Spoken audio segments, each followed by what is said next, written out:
destruction, blitzing sea.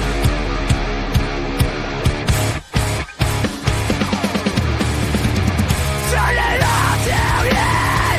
The aftershow begin. Our soldiers got the spotlight. We're getting never ends. Motion under pressure. The topics to explore. On it cannot door that's bound to enter. In the world we know, we're breaking through the noise. Now the fire is high. We're taking the culture's voice.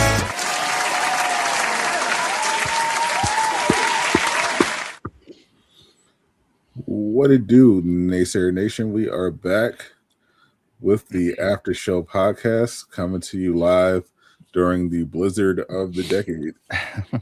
Blizzard of 2026. Yeah. How bad do you guys have it? I stepped outside briefly. Feels like about 6 inches in my neighborhood. Oh wow, we have probably close to 2 feet. Yeah, I mean that's Massachusetts. It's God's way of punishing you. It's up to Wilson's chest. Yeah. Haven't had one of those in many years. The last massive blizzard that we had in PA was when I was a kid, and I remember it being big. I remember the snow being big enough where we could actually build a tunnel coming outside of my house and walking under and walking under it. School was closed literally for like a week, like an actual week. School was closed. It was best time. One of the best times of my childhood. Was like a ton of fun. I just got to play in the snow, watch cartoons and movies, and play video games. It was great. Now the snow is like expected to be so bad that my wife's school canceled school tomorrow yesterday, and they don't usually they usually wait. Oh yeah, schools, especially around it, especially in my area, the schools would always like drag their feet. Yeah. Like they actually made us go during a hurricane one time. I'm glad though. It's a lot of snow, but it's not like heavy. It's very, very light. Yeah. So like I was like barely putting any effort into pushing it off the deck. It was just a lot. So like, and I kept like hitting the nails on my shovel, which was annoying.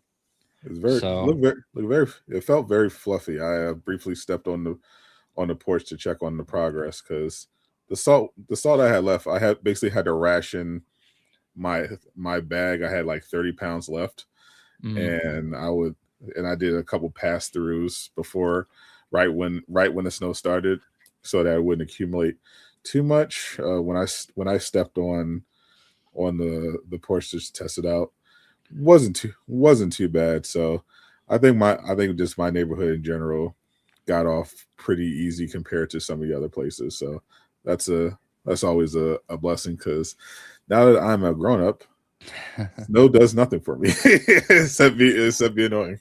Yeah, I exactly. So I agree completely.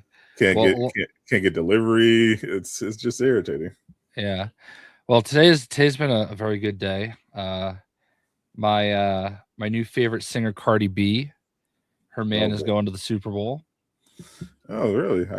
I had no idea you knew who Cardi B was, honestly. Of course I know who Cardi B is.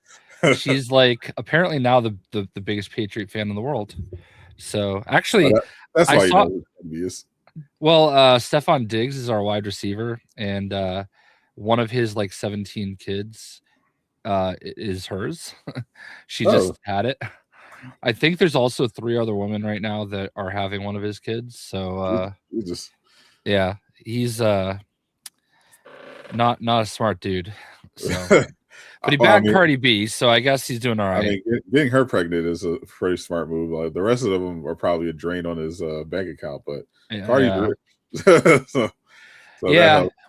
But it's been wild when they like show the Patriots owner like his press box and he's like sitting next to Cardi B. So that's that's weird. happened a couple times this year. So I mean, she's your Taylor Swift, so I'll take it. I mean, Tom Brady had Giselle, and I guess now we have Cardi B. There you go. Although Drake May's wife has become extremely popular. It's like literally his high school sweetheart, and she's just his wife basically, and he's only 23, which says everything that you need to know. They're both very young. But this Christmas she did what she called Bakemas on Instagram, where she like baked something new every day, and Patriot fans were like so wild in the comments, like, make sure you tuck Drake in at night, and like all sorts of comments like that, and like, oh, those look delicious, I hope you're feeding the offensive line well. Like, it was like the most wholesome content ever. And so now like a lot of places are starting to feature her. Like Barstool did a huge thing with her, so yeah, exactly, Eastwood. So what's up, chat? Can't forget you guys. Shout out to Geo for making sure he's first. Eastwood, we got Moist, we got Super Patrick, we got Calvin. What's up, Spider Greek? Spider, what's up? J Shock Blast, Glazing Aloud. Okay, LTM, what up? What's up, Nova? What's up, Nava Flow? What's up, Roderick? Appreciate everyone. What's up, Eric? It's been a minute. We are back. We got a lot to talk about. A lot has happened this week in news that Jay Shockblast is not cultured enough to care about. We got the announcement of the new Dragon Ball Super anime, which many people are very excited about. We had some big Marvel Rivals drama this week, which further increased Jay's hatred of Black Widow players. Absolutely. 100%. We had James Gunn showing off some Lobo, Jason Momoa, perfect casting as we knew it would be.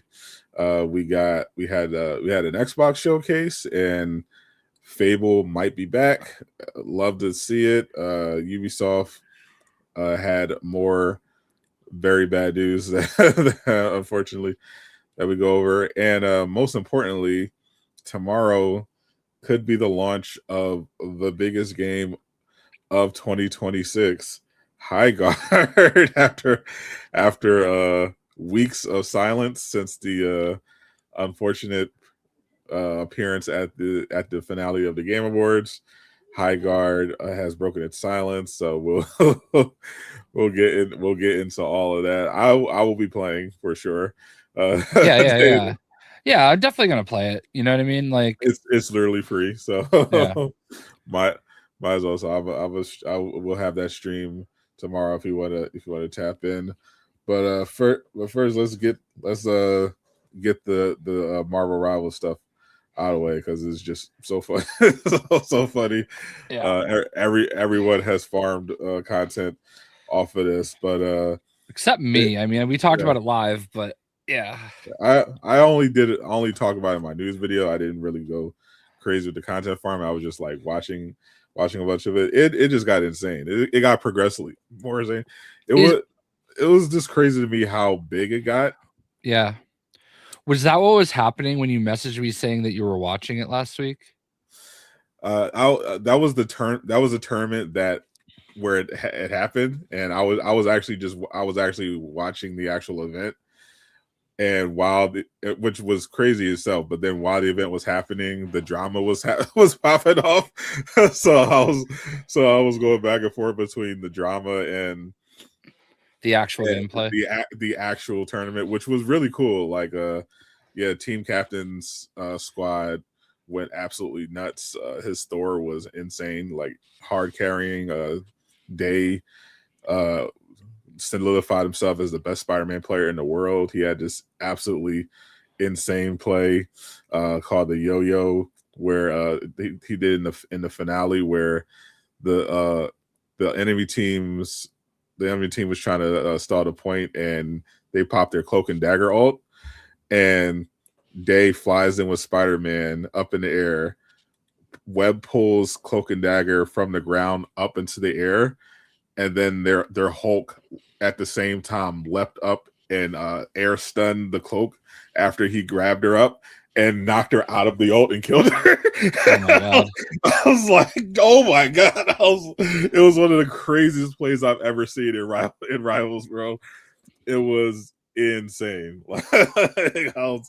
Everybody was going absolutely crazy. I couldn't believe it. Well, I've played 2 of my diamond placement matches. I was not the anchor at all. We got blown out, but like, man, there's some really bad players at very high levels. Oh yes, and I don't understand it. Yeah. You learned what I learned 4 seasons ago. Yeah. It doesn't get better as you climb. And that, I honestly might have, one of the games might have been some of the worst teammates I've ever had. Like, yeah. I can't even believe it. So I've yet to play a single placement on my main, because I noticed that the end of season was like really bad, because like not only has the meta just been stale, that they haven't improved the placement system. They don't really punish throwers, so games are kind of unplayable. And I was just kind of watching how the games work, because usually the first week is also pretty bad. And I was just seeing everybody across every rank, low elo, one above all, GM, everybody just complaining about how awful the quality of the games were. It was pretty bad, but the player numbers are still up there, and they managed to hold it for another week. And I think partially because of the Kingsman drama, because it put so much attention on Rivals.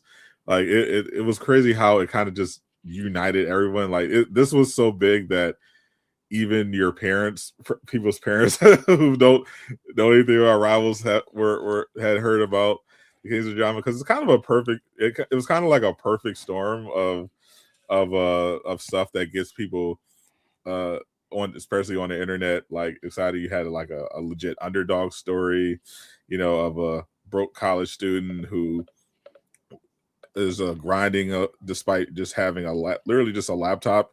He has his keyboard in his lap. He's trying to put himself through college, and he worked his way up to being like one of the best rival players in the world, the best Magic player. He gets unfairly kicked from a tournament and then rewarded with mountains of cash. Yeah. I'll tell you what, just this video alone, when the last I saw it, like it popped up in my recommended, and it was at 1.8 million views, and just that video alone is probably worth $5,000-$6,000. It's at 2.4 million last I checked now. So yeah, so I mean that video is probably worth $7,000. Easy. And it's also an hour long. Yeah. Yeah, so it might even be worth more, because I bet a lot of people watched it. Yeah, it's probably like 10 bands, honestly, at least. Yeah. And then his Twitch streams, they were averaging like tens of thousands. I know he had one Twitch stream that had like 300,000 views. He had so that's a ton of ad revenue on like auto streams. Then he was getting like a donation. Someone actually donated him, like in his first stream, $3,000 directly. Oh wow. Which was because it was literally because the money he would have gotten if they had gotten first place was $3,000. Someone just gave him straight up to $3,000, and then he said 3 different people donated him $500. Wow. And it was just so he potentially made $40,000, like the entire prize pool, over the course of the last week. Yeah, that's and he, you know what, like, and the wild thing is like I don't understand how those people thought they were the good guys. I don't understand like how they thought that was like. I do. Like narcissism. he wasn't even rude about it. Like when we're like, you and I are in Greek or whatever, like we can kind of bark at each other a little bit, you know. And I guess that's maybe a little different because we know each other, but like he wasn't barking. He was like speaking very plainly, very calmly. Like, sure, he might have been a little agitated here and there, but like that was like the nicest, like angry rant I've ever heard. You know what I mean? Yeah, because and I think that's part of the reason why so many people in the Rivals community in particular rally around, because we know from our regular experience, when people are asked to swap, it doesn't usually go that way. Right. It's usually, can you get off that character? You fucking suck, you know? Yeah. And then, you know, slurs start coming out. This was like pretty much the most wholesome request to swap you'll find in Rivals. And this is not ranked. This is like a $40,000 tournament. Like, and it reinforced everything I ever feel about Black Widow. Like, I understand that, like, he was basically saying you're right. He's basically saying what I usually say. I understand that a good Black Widow player has value. I just don't think I don't think it's in domination, basically. And especially when you're playing off to the side and like you're not like really helping, you know, that's like actually, that's actually not what he was saying. His problem was that, first of all, the Widow was playing on high ping, so but she was also getting dove. Yeah, that was the issue. It wasn't about the domination or being on point, because they're professionals. They obviously would know how to do that. The problem is that Black Widow as a character is very easy to counter if you just dive her. Right. And I think, and he was being polite without, you know, directly saying this, she's not that good. Like, she was like a peak diamond Widow player. And if you actually watched her, like, people were memeing about how she in the scrim she went 0-5-0, like no assists, no kills, 5 deaths. But if you actually watched, which I did, I actually watched the VODs of those games in particular, because her teammates were like defending her, saying, "Oh, you know, she was still playing well." No, she played horribly. Like, she was playing really bad. So it wasn't just the fact that she was on high ping, which you should not be playing a sniper character on high ping. It wasn't just the fact that Widow is easy to counter dive. It was the fact that this was not like the Widow you would, if you're going to go to a tournament with your main DPS as a Black Widow, it wouldn't be that particular Black Widow player. And it was more so annoying because it's not even like a just a one trick. Like, it'd be one thing if that was the only character to play. That's not the only character she even plays. She was just being stubborn and not willing to, like, they weren't willing to compromise on the team, which is insane when you're playing for money, especially. Right. Like, just fucking swap. Like, what are you doing? Yeah, no, I agree with that completely. Like, I think that's the thing, especially, is like, when you're just go play quick play. Like, the vibes are not tournaments, you know. Like, I understand the concept and thought around, oh, we're just playing for the vibes, but like, when you're getting assigned teammates and it's a tournament for money, you kind of owe it to the people you're playing with to take it seriously. You know, no matter what you think of how much or little the money might be, you know, like, especially when somebody's like, all right, but it's all ego. It's all ego. 100%. And it's just, and then the shit they were saying after, it's like, I mean, read the room. That's when it got really crazy, because that's when we found out, like the two main girls, like the Black Widow player is probably the most innocent of all of them. Like, her issue is just not being that good of a Black Widow player, and, you know, and having a bit of an ego. But the other two, like, have a history of being, like, extremely toxic, especially the one who was his duo partner. Like, they played together all the time. She just absolutely stabbed him in the back immediately. And like other creators started coming up with stories, like apparently she just completely made up a story to her chat, telling them this other creator was like a Nazi Charlie Kirk supporter, and just completely made it up. And then when he made a video, he made a couple of videos, like, clearing his name, showing that that's just none of that's true. Cece, who was the team captain in the Kingsman tournament, threatened to kick him out of their creator Discord for defending himself and posting videos and like to just defend himself, while completely ignoring what the other girl did. So it was like, so this kind of just exposed this undercurrent in the Rivals community of just like extremely toxic creators who had let their clout get to them, and we just saw like a snowball of just everything coming out. Like the one girl lost all her sponsors. I've not seen. I think this might have been the most viral Marvel Rivals any story since maybe since maybe when it hit 400,000 players. At least on their end, I don't think they end up looking bad. Just these people, and I feel like they kind of did their part because they like gifted him, enough V-Bucks so that he could like buy all the magic skins and everything. Yeah. So I mean, like they made the most of it. But yeah, it's just how to not treat people, Like again, it's one thing like in the heat of the moment when we're playing, we've absolutely had some some bickering, but like this is a little different. This was kind of like, I don't know, I hate the word gaslighting, but like it absolutely felt like that's what they were doing. It was 100%. It was 100% gaslighting. Like telling the guy who's 18-2 that the only reason they won is because the 0-5 Black Widow was drawing all their attention. It's absolutely insane levels of gaslighting. Yeah, and I didn't watch like a ton of the gameplay, but like what I did see, like he's like that annoying magic. He's like really good, and he was absolutely dominating the point.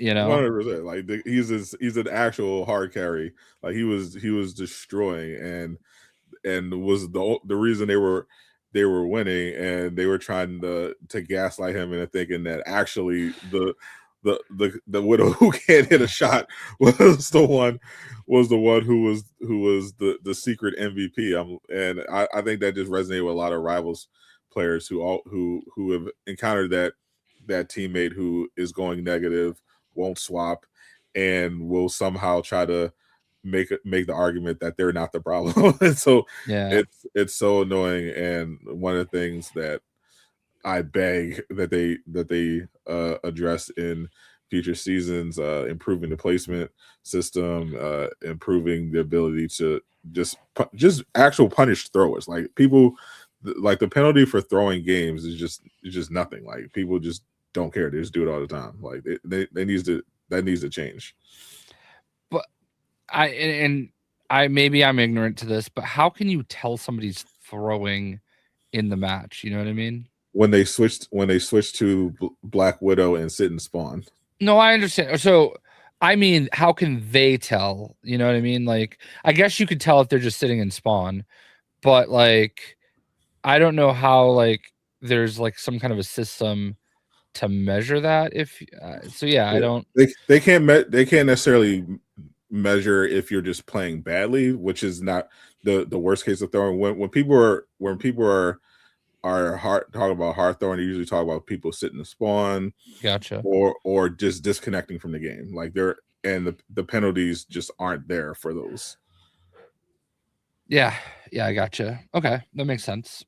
I was literally asking because like I feel like if you're AFK, it just kicks you, and it doesn't, which is crazy. Oh, so in ranked, it doesn't kick you if you're AFK. I finally noticed it now, but I think it's only because they added a system to address the Lord farming. Another thing that went a little viral, and they actually did something positive, I think. Yeah, because typically, when people would sit AFK and spawn in competitive, and nothing would happen. Like the game would not kick them. I think like the same amount of time that it takes for you to get kicked for being AFK in a regular match, it should apply in ranked.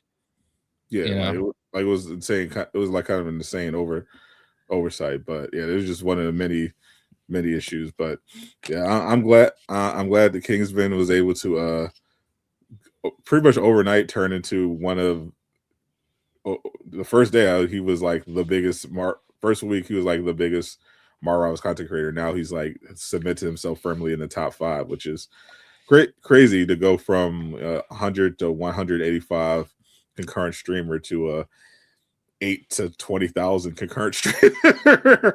Yeah, no, good for him, because like, and he's actually good, so there's actually value. You're not like pity watching him. Like, he's actually really good, so that's the type of thing you want to see, is somebody that's actually good being watched, you know. Yeah, you can actually learn something. He's entertaining. Yeah, the right guy was rewarded. Sounds like he's gonna get himself a little bit more than a laptop. Oh yeah, he even with the RAM prices, he with all the money he brought in, he can definitely afford a nice computer now. he has nothing to worry about, and good for him. But the other big story that I'm excited about, speaking of hero shooters, is what they were calling Concord 2, which I always thought was like kind of a disingenuous thing, like because the reason why the reception was bad is strictly because of the placement. It wasn't a great trailer by any means. I thought it looked okay. It was just the fact that it wasn't like a mind-blowing trailer, you know, especially compared to some of the other reveals of that night. And they placed it at the final slot where you're supposed to have like something like big, and Jeff was really glazing it, and it just didn't live up. I think if it was placed somewhere else in the show, this backlash wouldn't even exist. It would just be another game. Apparently he did it for the vibes, because apparently he did it for free. Yeah, he didn't even like he believed in it so much that he just was like, no, I'm just gonna put your game trailer at the end of the show. No money needed, which is I don't know. So my take is that I think it might actually be good. like because I thought it looked good. I didn't think it looked bad at all. I just thought it didn't look like something that should be the finale of the game of the Game Awards. But I thought it looked like a fun game that I would be willing to play, because it didn't even look like a normal, you know, strictly hero shooter. And based on the leaked trophy list, it seems like it's kind of more of a MOBA in a lot of ways. It's not like a straight up hero shooter like a Overwatch or Concord was either. So like it's going to have raids. So I'm like more interested now. They also had like a content creator preview event, and people are being like really disingenuous and weird about that, because now they're acting like getting early access to a game means you automatically are going to glaze it, which is obviously not true. But it's because pretty much all the content creators who went out there have said that the game was a lot of fun, and their reviews, of course, go up tomorrow when the embargo is able to lift. But I think there's a very strong chance this is a good game, which shouldn't be that surprising. I mean, like good it pedigree. is made like the one of the reasons the Concord comparison didn't really make sense is because Concord was made by a brand new. It was a brand new IP from a brand new studio. Like Sony put the studio together and then started this Concord project, whereas this is made by some of like the most talented game devs ever when it comes to making fun shooters. So it shouldn't be that surprised if the game is actually really good. And I think it would be because we do live in the dumbest timeline. I think there's a very real chance that both Marathon and High Guard end up being two of the most successful games of 2026. Yeah, Marathon doesn't really appeal to me very much, for the same reason Arc Raider doesn't. Yeah. Like I want to like Arc Raider and give it a try, but I just know that it's probably just going to upset me more than anything because I'm just not into extractions, you know. Yeah. The idea, it's the same reason I don't like a lot of this, like the Dark Souls and stuff. Like I hate the idea of getting like so far in and like because maybe I didn't save or whatever it may be that I can just lose everything. Like drives me insane. But I did see Paul Tassi like retweet somebody that was basically accusing some like all the positive feedback of being, oh, you know, of course you're going to say that. You would say that if somebody flew you out somewhere to do something, and it's like, I don't think you guys understand. As somebody that's been flown out to do these things many times, there is actually so much more pressure to like be honest, because you know you're going to have to deal with that, you know. And I can tell you, as somebody that did events for both Suicide Squad and Redfall, the events were like highly curated, and like they knew what was good to show that would make the game look good, and that's what they showed us. And I thought both events were a lot of fun. I enjoyed playing the game. I wasn't worried about Suicide Squad at all. I got the sense that there was something missing from Redfall, but I just didn't have enough of an experience to really say anything more. But like I said that in what I said, you know, like I'm always honest, because like the last thing these PR companies want either is somebody to just lie, you know. Like they want you to be honest. They don't want you to be, as long as you're fair, they don't care, you know. And if you're useful, they'll invite you back. If you're not, then they won't. And being fair is more useful than lying about it, and it's just going to hurt you in the end. So why, like, as long as you're telling people, hey, they flew me out, they covered my expenses, you've done your part. And whatever you say after just has to be genuine. That's it. And some don't even accept it. Like they had one creator said that they didn't fly out, it was local, so they just drove there. They didn't accept a sponsor. The only thing they accepted was a sandwich when they had lunch, when they took a lunch break. That's it. That's like Skill Up does the same thing.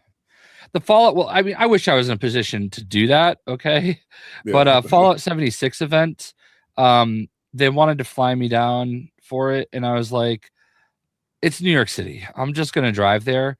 If you want to like reimburse my gas and some whatever, like food, then that's fine. But like it honestly would have taken me longer to get somebody to bring me to Boston, go through security, get on the plane, fly to New York City, take an Uber to the event, or take an Uber to the hotel, then go to the event, then stay in the hotel overnight, then in the morning fly, go to, you know, LaGuardia, and then fly back to Boston, get somebody to pick me up and go home. I didn't want to go through all that, so I just drove myself. It's like a 4-hour drive, and they just paid me back my gas money. You know what I mean? So that, like, it's nice to be able to do something like that, but like, I don't know. I couldn't fly myself to Germany for Gamescom, you know? And it is weird. So lucky. And it's weird. They act like people who, because that's the other reason that they're getting these responses. It's partly jealousy, partly just a lot of bad faith, because they're acting like people who get flown out to preview events never leave bad reviews, which is obviously not true at all. Like it literally happens all the time. You know, obviously some companies take negative criticism better than others, but for the most part, like, people will leave negative reviews, and if they feel that way, and nothing happens. Like, yeah, there are definitely times where some like Skill Up, for example, because he's so honest and he doesn't even accept the money. Like, sometimes companies will avoid giving him access because they don't want an honest review. But but for the most part, yeah, they'll do that. And I think the idea that just because you're flown out there, you're not gonna you're just gonna be like, oh yeah, the game was amazing, when you don't actually think that is not true, because it's also a bad look for the creator. Like the creator, if they are in a position to get flown out for this event, is someone who's built trust within their community, and if there's somebody if they were someone who consistently didn't give their honest opinion, and they were like misleading their audience about how they really feel, like saying games are good when they thought they were bad, well, they wouldn't really have much of an audience, like, because eventually, they would turn and be like, oh, this guy's just a shill, like, and they would move on, especially nowadays, like with how polarizing stuff gets on the internet. So if a content creator is putting their reputation out there saying, yeah, I actually think this, even though everyone's rushing to judgment on this game, I thought it was good. Like I think that's valid, and I do think it would be good. It may not be the best, the redefining of the shooter genre, or it might. I think it's going to be a good game. I think the grifters who have already made up their mind are going to do what they usually do. They'll try, if the game is doing well, they'll just cope at first, and then they'll just pretend it's not happening, like if it keeps going. I think there are gonna be a lot of people that are just curious tomorrow. Certainly I'm one of them, but like my worry long term is more like, all right, what is this? They did a terrible job PR wise, Oh, yeah. Oh, like it was a like setting aside, Jeff Keighley kind of setting them up for failure. It was not a great trailer. It could have been better. Like they could have done a better job of selling it, because one of the things you have to keep in mind especially when you're preparing a new IP, is you want people to have an understanding of what this game, because that's the first thing people are going to ask, what is this? And hearing Jeff say stuff like, oh, we're redefine this, like that's not help. Like what is this game? Like, is it a typical, what is it like Dispatch, for example, did it perfectly. They had Aaron Paul and Laura Bailey out there, and they presented the game, and from the first trailer you knew exactly what this was. Okay, this is like a Telltale game, but it has really good visuals. It's story driven, narrative choice, superhero, interesting story. Okay, if you like Telltale, you'll probably like this. Like, you knew exactly what it was, and people, so you can at least know enough to get your opinion. And then they had more content after that. They just dropped one trailer, went quiet for a month, for multiple weeks, and now they're talking about, oh yeah, we're going to do this big gameplay deep dive and talk about the future, but they're doing it on launch day. Yeah, it's weird. You have this big community event, or creator event, and like they can't even get early access to like really drop it, or maybe you'll have like an hour or two. I don't know when their embargo is up versus when the game launches, but it's same day still, so it's undercutting it. It's completely undercutting. Like, ideally stuff's supposed to be spaced out, but it's just, everything's going to be happening on the same day. It's nuts. I mean, I hope it works out for them, but yeah, they definitely did not do themselves any real favors with this one. Hold up, entertain the people for a minute. Okay. So yeah, obviously most of you guys that are in the chat right now, I've been hanging out with recently. What's up, Lucky Ray Gunn? What's up, Ira? What's up, Vodka, Ski, Gabe? So I hope everybody is doing all right. I don't know if you guys are in the path of snow. What's up, Steven? Obviously, I had to deal with a lot of snow today. Also, just want to shout out my New England Patriots going back to the Super Bowl. Which rematch are we going to get? The Rams or the Sea Chickens? Well, let me check on the score real quick. Ooh, we got 24-20 Seahawks. About 7 minutes left in the third quarter. I think Eastwood probably hates the Patriots. I think he lost money on them today again. So oopsie. But yeah.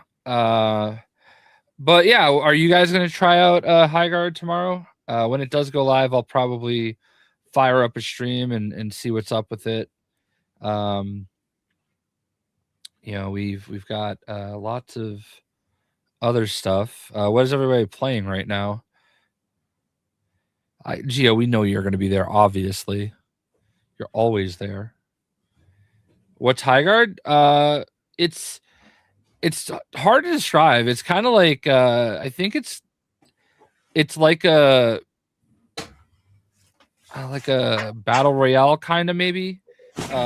It's definitely PvP, and it's kind of like a futuristic like Knights of the Round Table kind of thing. I don't really know how to describe it. And it was at the Game Awards. It's what closed out the Game Awards. I managed to get a delivery. Oh, wow. They call it a raid shooter. So yeah, raid. Yeah, that's why it sounded like it would have like mobile elements. Like it could be like PvE, or maybe some pure PvE as well. I think it's gonna be interesting, but we should know all this stuff already. Yeah, they're being really secretive, but it definitely hasn't helped their reputation. But I think at the very least they've got people curious. I've got something interesting that popped up. I don't know if you've seen it yet. I won't do it with sound, but this is Travis Scott in the Odyssey. In the Odyssey. I saw it pop up. I saw the I haven't seen a clip, but I saw it mentioned on my timeline. That Travis Scott was in that. I'm sure you would not be shocked about some of the comments. To that tweet, but not surprised at all. I gotta be honest with you, not a big Travis Scott guy myself. He kind of screwed over the WWE, and he was like all about it. He was supposed to be involved. He was involved in John Cena's heel turn with The Rock and Cody Rhodes, and he was supposed to be all a part of it, and then he just ghosted them. I think he found out it was a little too hard. Pusha T is also not fun to Travis Scott. He dissed him on the Clips' latest record. Oh wow! So yeah, a lot of people not big fans of Travis Scott, but yeah, forget Pusha T. Let me see a Pusha T. Better off spinning again on him. You think about pushing me. Whoa, ho, ho! Look at Jay. I got the reference. Trying to make sure his membership to the cookout stays renewed. I'm gonna be honest. Euphoria is my favorite of all the diss tracks. It's the best song, honestly.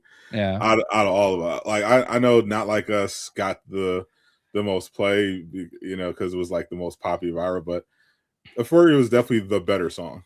Yeah. Yeah, I like that one the most. Anyway, I don't know. That just popped up in my feed, and I wanted to like show it before. I guess Eastwood said it appeared during the Pats game, but I don't know if I got the same commercials because I watched it on Paramount Plus. So, ooh, fancy Paramount Plus. No, really. It's just I like to watch at my computer because I watch on this screen and then I bitch about it on Twitter on this screen. Oh, that's very, very convenient. Yeah, I watch on I like to watch on my TV because I can watch here and occasionally glance down on my phone. Well, I have a TV right there, but it's just not convenient. It's not the same. Yeah, it's awkward in my home office. That's why I do it. I usually watch TV in my living room. In my home office, I have my computer here. I have my monitor here for gaming. Then I have a big TV like right behind it, but the monitor is blocking the TV. I used to bring my laptop up to the living room, but now my wife is usually in the living room during the football game. So I'd rather just sit here. Like, it not necessarily as comfortable, but I'd rather be here, like this is my safe space. Everything I need is right here. This man You know? cave. Yeah, like I like to be able to like bitch about the game if I need to. And you love bitching about the game. I do. I don't do it as much on Twitter because nobody really cares, but like I do usually start like a Facebook post, and a bunch of my friends will we'll go back and forth throughout the game, and I don't know, it's just our tradition. So I know speaking of shills, Jay has been accused of being an Xbox enjoyer, which he is. He enjoys Xbox, but I streamed the developer direct, and I only streamed it because they said they were showing Fable gameplay. Yeah. I had done some research beforehand, so I didn't care about what the mystery reveal was. I knew it was not going to be like a big thing, but I wanted to see how they would handle Fable, and I gotta say, I pretty much got exactly what I wanted. I wanted them to make something more in line with Fable 2, and they pretty much just did that, just with next gen graphics. They got everything. They got more. They got character customization, full character customization. They got cool spells, nice melee combat, plenty of chicken kicking. They brought back the real estate, so you can that was one of my favorite parts of Fable 2, being able to own real estate. You can own whole towns, you can do all that, but they expanded it. They've got like, I think they said they're going to have like 1,000 unique NPCs or something like that, and your choices will influence how they react to you and behave, and you can buy a house, buy the whole town, get married, start a family, have kids, like everything I wanted from a new Fable game. They basically just said, here, take take it, please give us your and they earned my support. I saw some people desperately trying to hate on it, like mainly grifters, because at this point all they were doing was just showing the female protagonist, who they thought was a female protagonist, and now they have nothing left. Like they're just like, because it's a custom character.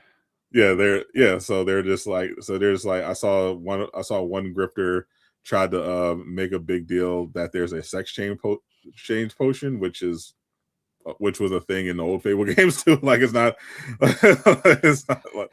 like they're just so desperate because they swore that this was going to be a modern audience game they could grift off of, and when everyone saw, no, actually it's just a really good Fable sequel they just cooked. They're like, oh shit, at rent's due. what are we gonna talk about now?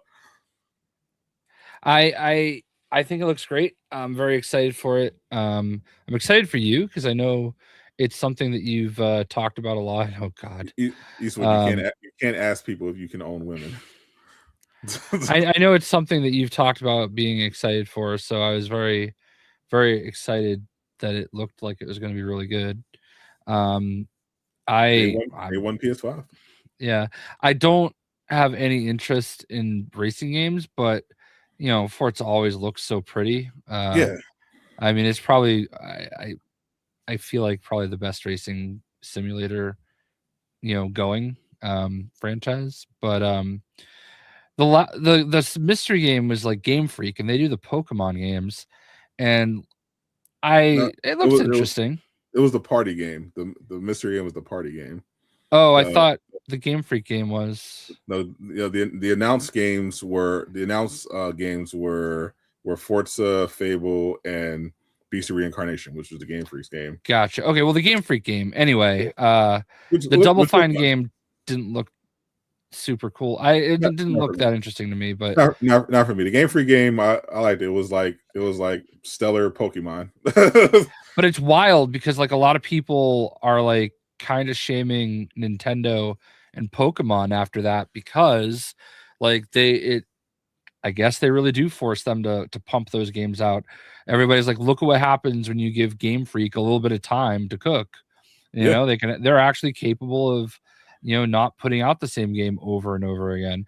And to be fair, I'll be honest, I don't mind the Pokemon games because I feel like that's kind of what we expect. But I've always said, imagine if they made a Pokemon game on Xbox and PlayStation and PC, like that wasn't limited. You know, like throw it in Unreal Engine or something, and that's how we got. And that's how we got Power World. Right. You know, and it's just wild to me that you know, these are obviously capable devs, you know, so yeah, when you don't say, hey, churn out this this Poke Slop in 6 months, they can actually cook something. And it's, but you know, Nintendo, as long as people keep buying their games, they're not motivated to really change. Like a lot of people made a big deal about how they're boycotting the Nintendo Switch 2 because of, you know, the prices and some of the decisions they made, and they did record numbers. Like people don't, as long as Nintendo customers keep being loyal Nintendo customers, Nintendo is just going to keep taking advantage of them. That's just how it works. Yeah. Once if there comes a time when a Pokemon game underperforms, that's when you'll see a higher quality game. Until then, it's not. They're just going to put out pretty much the same game every year until you stop buying it. Yeah, I'm definitely very hyped up for Fable though. I mean, you know, those are the type of games that, you know, really resonate, and I hope that it like has a long lasting gameplay loop and stuff like that. So I'm gonna put at least 200 hours into that. Did they say it's launching day and date on PlayStation, or it is day one PS5? Good.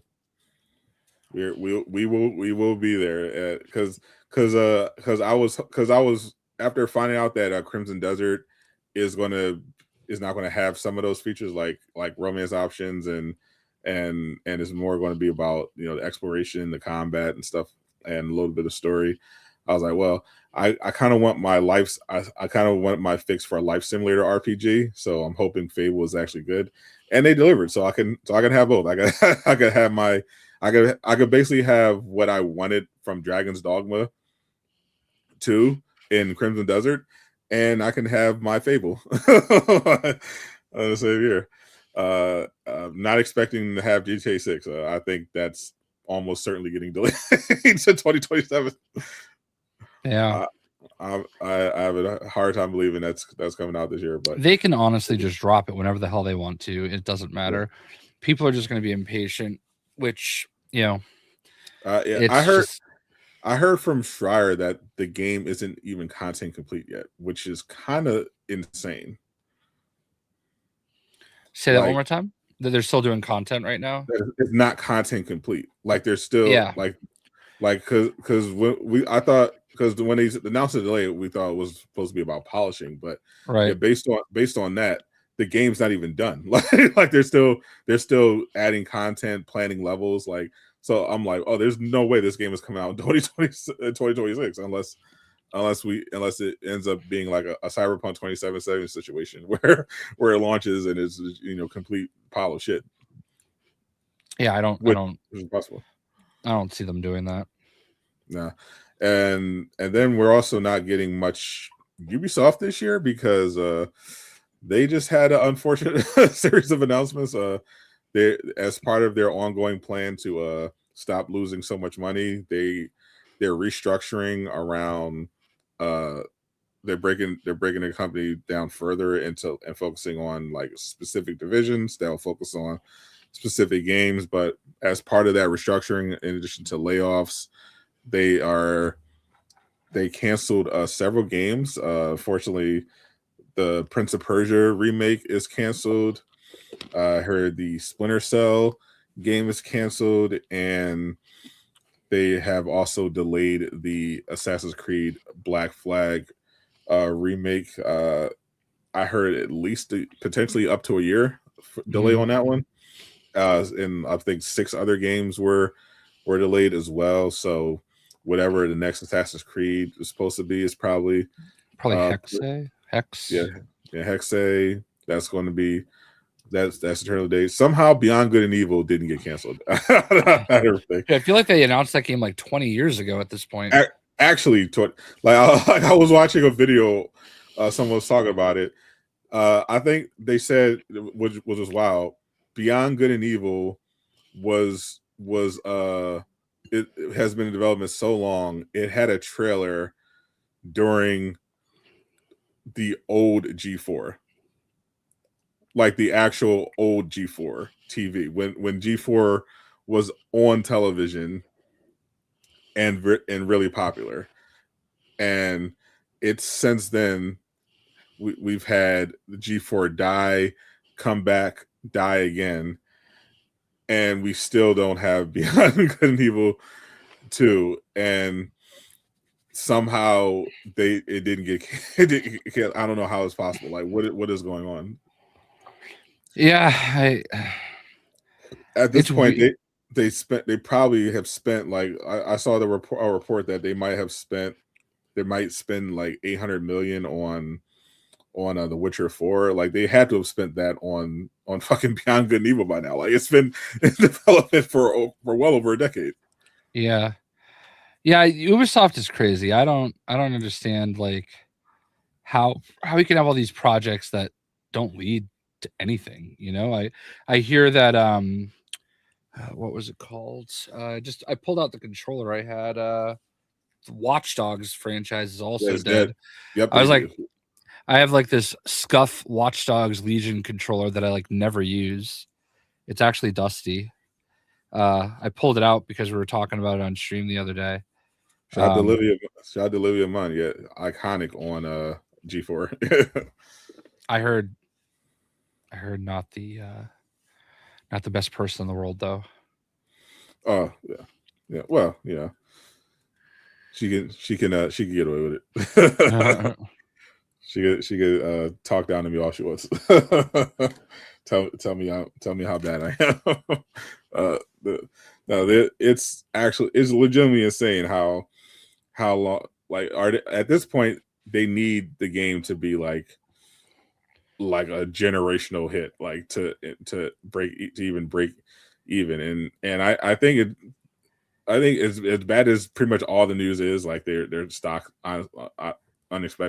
expectedly plummeted again, but they part of the new restructuring is made it so that they're not, all these projects aren't being governed top down. Like that was one of the many issues of Ubisoft, is that everything was like centralized. It was just like everything was coming from the top. So a lot of Ubisoft games felt like they were the same.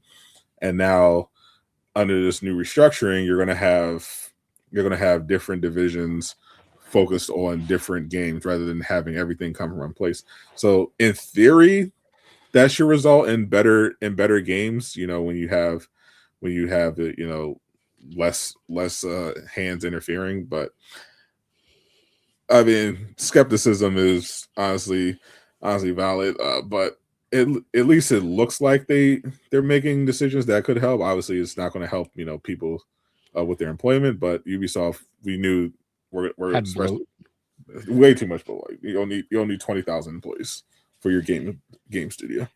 I will say I've heard good things about like Division 3. I've heard that's going to be like generational essentially, which kind of, I feel like you kind of gotta like hit on what you have left. You know what I mean? Like, if you're gonna like do all that, Highguard preview video is uploaded and ready for launch. Check out content. All right, so 1 p.m. tomorrow, it looks like, is the embargo for Highguard. So I don't know when it actually goes live. Yeah, is it even in the store yet? Can you like preload it? I don't know. I don't even have my PlayStation on, so I'll turn it on. Yeah, because the embargo is you said 1 p.m. Eastern. Yeah, I just saw Khalif Adams because he went and played it, so I saw his tweet. Okay, so afternoon. All right, so that should be all right. Yeah, I just want to know when the game is live because I wanna play it. If the review stuff are up before the game, I'll pop in, see what they're talking about, but I'd rather just jump into the game and actually experience it. But I'm actually very curious about this game. I think I'm actually rooting for it, especially because of all the people that are trying to root against it. High Guard. It's all one word, right? Yeah. It's not on Xbox. Not here yet. Yeah. Just Marathon and Arc Raiders. Yeah, I just looked on the Xbox app on my phone. So I finally got around to finishing Valhalla. I loved Valhalla. I did play the extra mission they had for in Shadows for that anime Attack on Titan. Yeah, I didn't play that one. It didn't look great. It was fine. It was like a 2-hour mission. It was kind of cool. I mean, it had some of the stuff I hate doing, which is like a lot of like jumping to areas where if you miss, you're gonna like have to start over. I didn't enjoy the last update. When I came the last expansion, I was on the sub. I was trying to get used to it, but it just felt bad. Like I could definitely tell they nerfed some stuff, but yeah, the combat just felt a lot worse to me. So I still need just 2 achievements for the platinum, but I just cannot for the life of me do it. Like they're like, one of them is like you have to like poison somebody and like set them on fire like at the same time, and then get like the final blow on something. And then I don't know, like there are 2 achievements where you have to like do something in a specific order, and because I kill them so fast at this point, I just can't seem to get it right. And I've tried it like so many times, but it's annoying because like they're like I've literally spent hours on these 2 achievements and I just can't I can't get it, and that's all I need, and I basically have the platinum. So maybe we should ask Greek to do it for you. You know, I've paid him in too many skins. Did you hear about my complete fuck up? I had to delete one of his 18 accounts because he had a PC account, and the only difference between his main account and this was instead of it was like one of them was an underscore, one of them is a dash. And I was just trying to be nice, and I tried to gift him Lady Loki, and I sent it to the PC account he can no longer use or have access to. And there is nothing you can do about that. Like if they never claim it, it doesn't matter. It's gone forever. So that doesn't feel good. No refunds. Yeah, no refunds. Like I feel like if you send something and nobody claims it in like X amount of time, it should just revert back to you. Like but then that's less money for them. I know, but like it just doesn't feel good. So it does not. It feels good for them though, because money, right? Which is what matters at the end of the day. So we also there's going to be I have a video coming out for this, but a lot of superhero stuff this year. We just got a look at Lobo, the extended look at Lobo, and no notes from me. Thank you, James Gunn, for making the internet happy. He looks like Lobo. Did he though? Because I got like a Snyder cultist that got retweeted into my timeline, and reading some of the comments, apparently there are people that think he looks like shit, and I don't get it. I don't get it at all. It looks great. It looks perfect. He literally looks like, what did they expect? He looks like Lobo. What do you mean? What would they expect to look like? He looks like Lobo. I think their angle is that I can't believe you took him away from being a generational Aquaman to make him this. Like God. That's kind of what I got. So they don't actually think he's shit. They're just desperately coping because the Snyder version of Momoa was Aquaman. Yeah. I enjoyed his Aquaman, but his Aquaman was okay. It was not. He was born to be Lobo. He was clearly born to be Lobo, and the Smallville Aquaman was obviously better. So, what are we even talking about?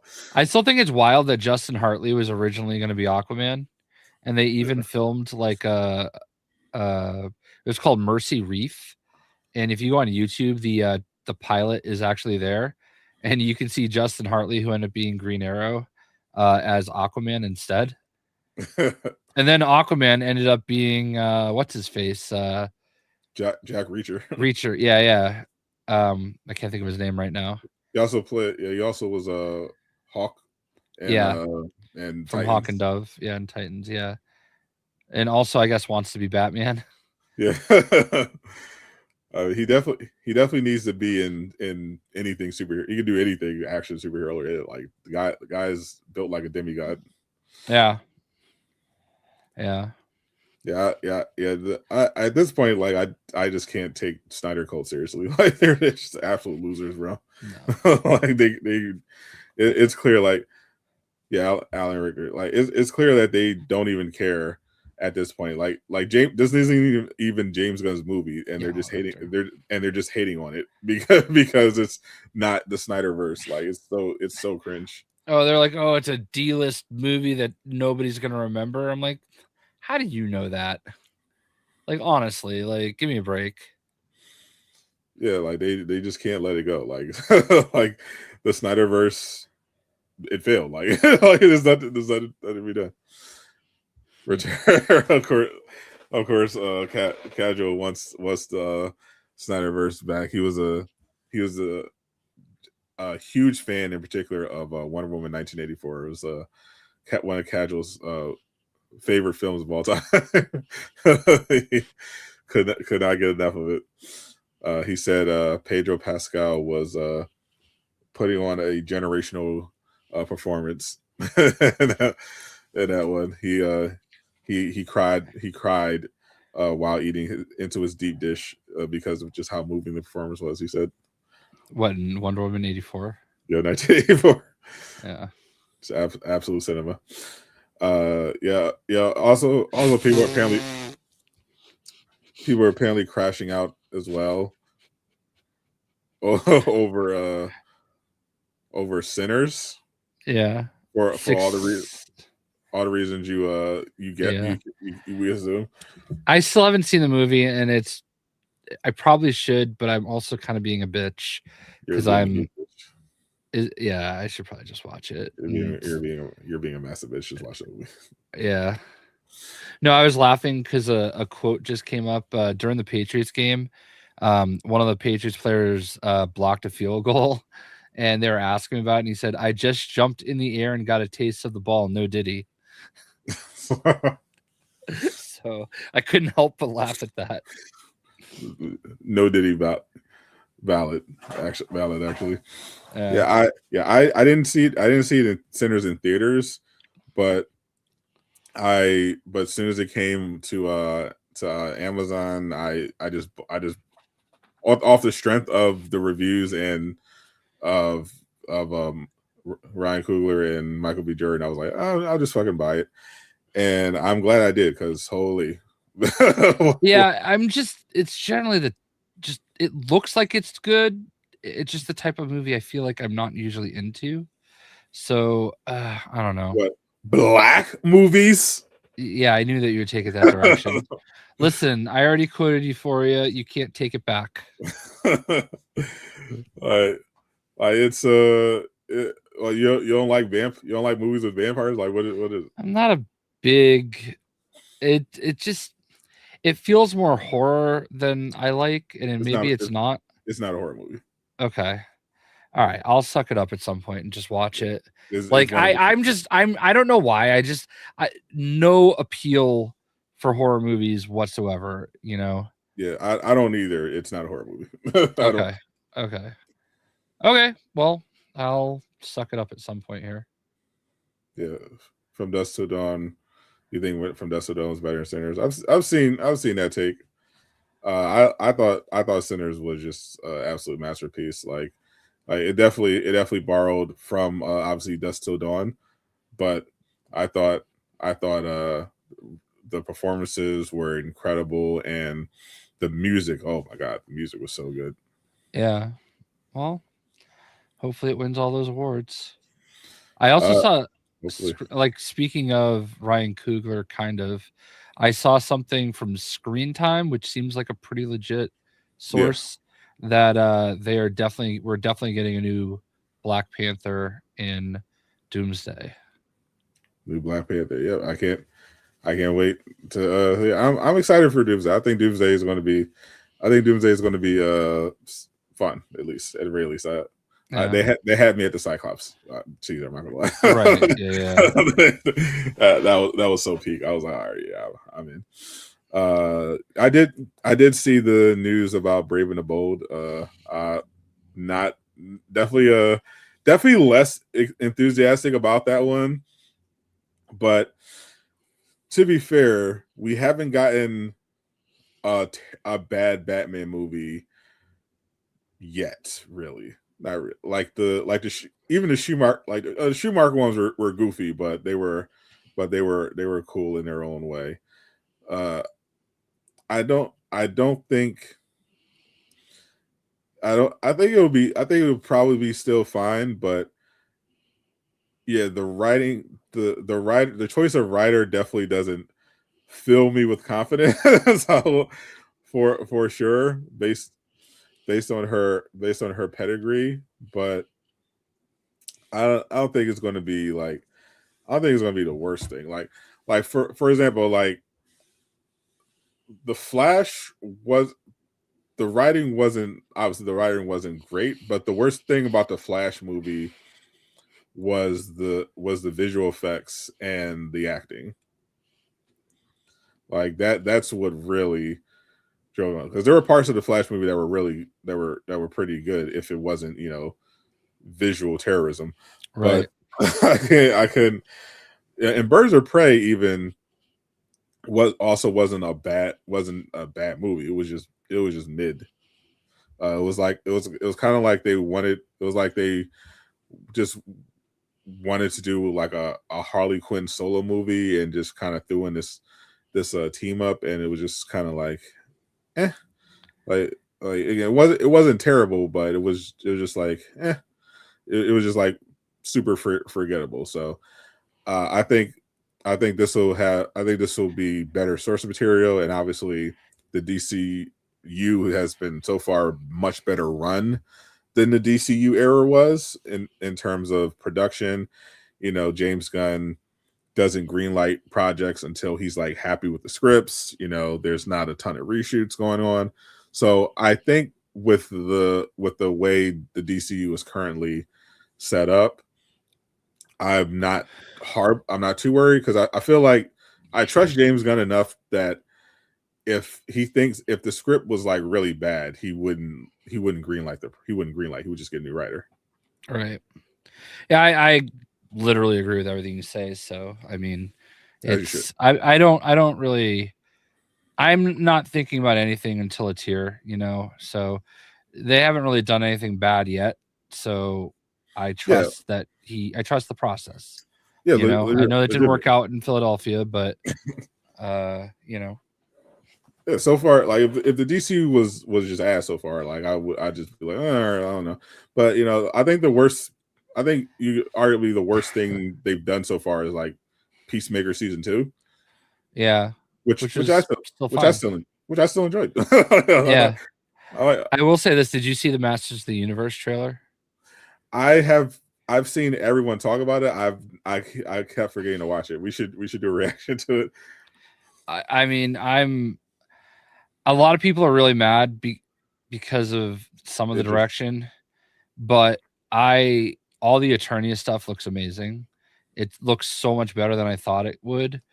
The only thing, He-Man looks, I'm a little surprised they didn't use some CGI, maybe buff him up a little bit or something. Yeah. The only thing I saw was the screenshot of He-Man, and I was like, yeah, he looks he looks built, but he's supposed to look like a fucking Greek god, He's supposed to look like Alan Rickson.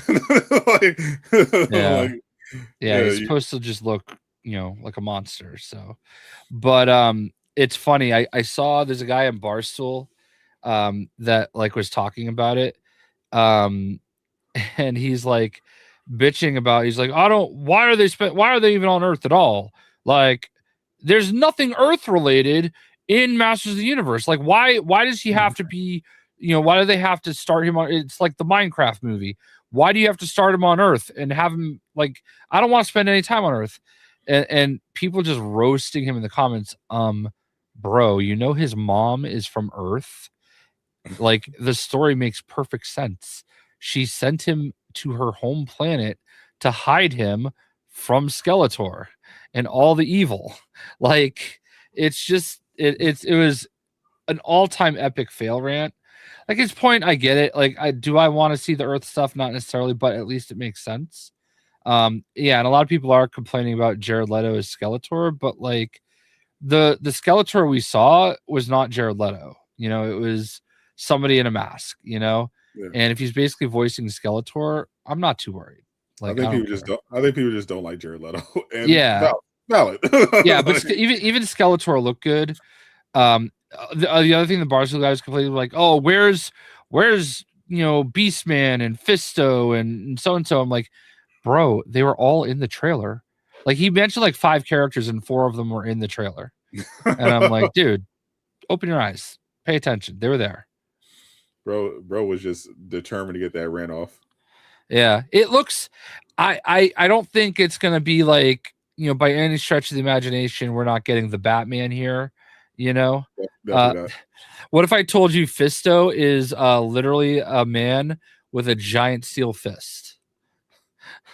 So yeah, but this is definitely 80s. It looks like it's gonna be a fun nostalgia movie, and I think, I mean, obviously, I'm not. Man at Arms is Idris Elba, which is a little weird, but whatever. Yeah, I saw. Apparently, he's supposed to be a redhead. Like with a big red mustache. Yeah. So I saw people on Twitter talk about the redhead genocide in Hollywood. Well, his daughter is also Tila, and Tila, I think, they cast like, I think she might be Hispanic, but like obviously looks nothing like Idris Elba. So like, it's just, maybe they changed that lore. I don't know. It's just a little weird it's like casting, Michael B. Jordan and what was it, Kate Mara as a brother and sister. Yeah. It sticks out. She was adopted in the lore. Okay, I guess that makes sense then. But they always looked the same, though, Fisto is the name of the firstborn Jay starred in. Well, you take what you can get. That was the name of the second porn he starred in. Yeah. Facts. You just you kind of just do what you got to do. That was the third one. You had Fisto and Beastman and Man at Arms and He-Man and Battle Cat. I had literally every He-Man. I bet you did. I wasn't a huge He-Man enjoyer when I was a kid, but I definitely had a couple action figures. I think I know I definitely had Skeletor somewhere around there. I was just kind of a toy collector. I love getting action figures. I needed all of them. I had tons. I had Transformers, Beast Wars, Marvel, DC. I love me some action figures. Yeah, I'm always sad because like I very specifically remember us having a yard sale and selling off all my He-Man figures. Because like I was like, oh, it's not that I didn't like He-Man anymore. I just wanted more G.I. Joes. So I sold all my He-Man figures at a yard sale and went out and bought more G.I. Joes. Still have all of my childhood action figures for the most part in my basement. I'm so jealous. No, I thought for years of having a yard sale, and I just never ended up. So I just have them just down there. I have my old VHS. I have like a whole nostalgia cave in my house. I got old VHS tapes. I've got all my action figures. Yeah, I don't have much of my old stuff. We moved a few times, so it was just easier to like sell stuff off, and that's why I don't have like whenever I wanted to upgrade to my next console, I sold my Sega Genesis so I could get a PlayStation, sold my PlayStation so I get a PlayStation 2, that Yeah, kind of thing. the consoles are one things I didn't keep up. Like I still have my original PS5 and I have my PS4 Pro. But the last console I have after that is the Xbox 360. I don't have anything else beyond that. Another Highguard tweet from Dell. Since I've actually played Highguard, the one thing I'm looking forward to is the people trying to compare it to another title. I suspect they will struggle. That shit is unique. Well, if Dell's saying it, now I'm definitely locked in. Yeah, I agree. Dell is definitely not one to bullshit us. Right. He keeps it 100. So I'm excited, and again, it's not that surprising. I mean, like Jeff usually isn't. Jeff likes to play it up, but like he was really playing it up, and like again, these are really good devs. Like right. It's not like their pedigree is great. Yeah, like so, it was, and I was looking at the trophy list, and I was like, oh, this is definitely not the game people were saying it's going to be. So that's why I wanted to take the wait and see approach, but I'm like, I think it's going to be. I think it's actually going to be good. I think it's going to be a lot of fun. We got a raid together, Jay. Yeah, I if it goes like so my wife is home tomorrow, so like usually my big thing that I'm worried about is we have like a certain structure of our day, and she usually gets home and from 4 to 7 it's dinner and watching shows and everything, but we can figure all that out for whatever we want tomorrow since she's just going to be home. So it sounds like it's going to be launching later in the afternoon, but we'll link up. Yeah, whenever it goes live, well, hopefully we get that announcement. I'll be live regardless. I guess if the actual game does go live like later in the day, I'll just go live and like spectate the dev announcement, like they're doing like a gameplay deep dive and everything like that. I'll spectate that, and once I can download it, I'll start playing. But I'm legitimately interested. I'm excited. I think almost. I think this could be a fun one, and I'm also looking forward to it being good, so that I can see all the people who called it Concord 2 have to walk it back. Yeah. I think that's at that point where I get my satisfaction. Will it be long term? We'll see. But I think that's my biggest worry for that game. Like I think about Apex Legends, which is a game that I would absolutely say I prefer over Fortnite, but I stopped playing it because like nobody's going to watch me play Apex Legends.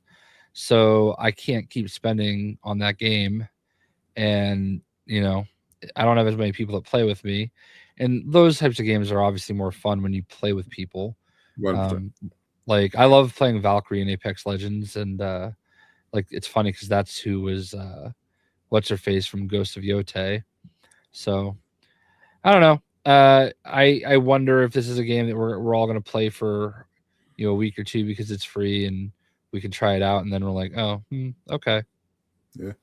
At the very least, I hope it doesn't go like the control universe shooter, Firebreak, where I'll play it for a couple hours and forget about it. Yeah, but like with these type of free to play games, like they're unfortunately a dime a dozen. Like I'll tell you one thing. There's a game called Fragpunk that I played at Summer Game Fest in 2024. Heard good things. And yeah, and I keep seeing them tweet and everything, but I don't know a single person that plays it. Yeah. Yeah. So I just wonder how that game will survive. Yeah. But it could be a thing where it's got like a big like Asian market. Because I know that like the devs are from somewhere over there. And I could see that. I mean, you can have just one market, love it, and it can live on, Well, if the gameplay loop is truly fun and unique as like it's being described, I think that can help it have staying power, because right now the live service market is kind of like saturated with stuff, but it's like specific niches, like hero shooters. You got Marvel Rivals and Overwatch. Extraction shooters. You got Arc Raiders, and we'll see how Marathon will do. But those are very, very narrow in what they do. Where Winds Meet has its own niche as this huge kind of do everything open world action game.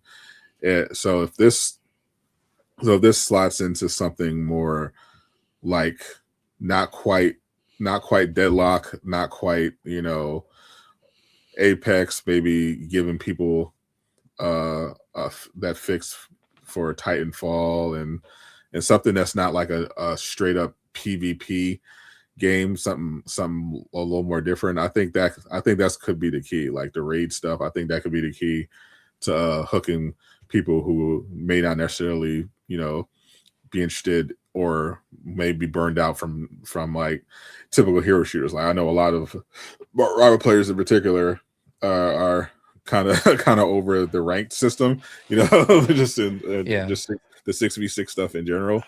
So something that's more like a cooperative experience, I think would definitely potentially hit. Yeah, I hope it, like, I really do hope it's more cooperative than PvP, because I don't understand how a PvP raid would possibly work. Yeah. So I love the idea of it being more co-op, and that's why I've been really enjoying Annihilation, even though it's very mindless. It's not very competitive. You're just really spamming buttons.